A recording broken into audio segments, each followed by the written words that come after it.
election time, Romika has been bitten by the shopping bug this Christmas. She can't keep her hands off the new merchandise. And why would she? Especially when she can buy now and pay later. So who can we blame this addiction on? The malls, the festive season, or could it be that strip of plastic, her credit card? It's very tempting for people. It's tempting for me when I was in my 25 and 30-year-olds to go and spend something, and it's very easy because the card allows you to go beyond your means and what you can afford. Mounting credit card debts, bad bills, and actually stories about goons who land up on your doorstep and ruin the peace of your home. But what if we were to tell you that using credit cards isn't all that bad? You can actually use these cards to your benefit. No penalties, no interest, and you can have good credit history. We've done all the research to make sure you can maximize the benefit on your card while you minimize your cost. Credit cards are a great way to build a track record of paying your bills on time, particularly as it relates to loan products.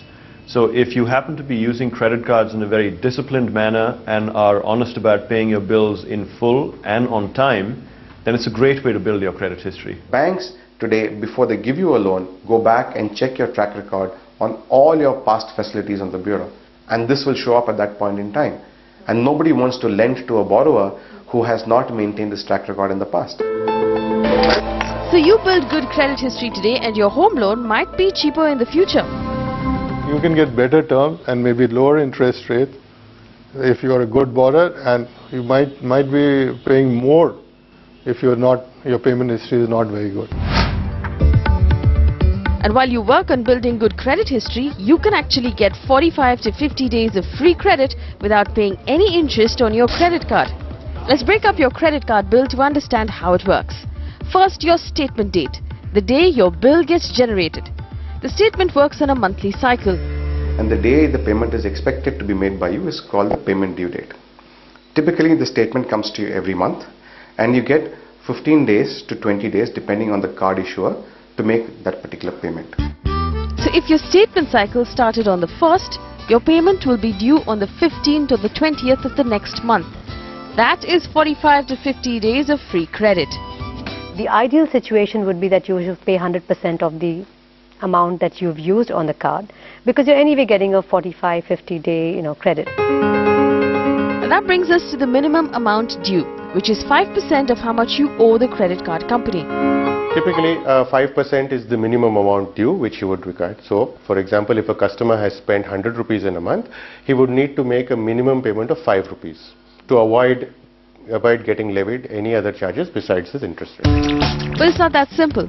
If you only pay the minimum amount, this is what will happen. Let's assume you owe 1,000 rupees on your card and you pay the minimum 50 rupees. You'll still have to pay 950 rupees outstanding, 380 rupees interest at 40%, 46.75 rupees as service tax on that interest, and that's a total amount due of 1,376 rupees and 75 paise.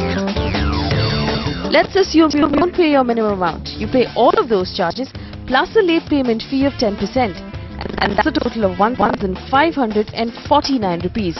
And remember, if you don't pay the interest or the late payment charge on time, you'll be charged an even higher penalty and your credit history will be ruined. If you do not maintain a good track record, you even run the risk of losing your credit facility with the card issuer. Not only that, it also impacts your behavior on the credit bureau. And if your credit bureau scores are impacted, it will come back to haunt you at a time that you want to take any other loans from any other issuer, from any other bank. There are a few more things you can do to keep your card under control. Get an auto debit facility with your savings bank account. There is a facility, what is called an auto debit facility or an ECS facility, as you've mentioned, which removes the tension or the hassle of the customer really tracking as to his due date. There are two types of ECS or auto debit facility available. One is for a minimum amount due, which is just the 5% amount due, and the second is 100% amount due. Read every letter or email you get from your credit card company. Banks are frowning on bad behavior. Banks are penalizing bad behavior. And all this is communicated to the customer through letters, through emails, through SMSs, etc. My request is, whenever you get a mail from a card issuer, do not ignore. Go through it.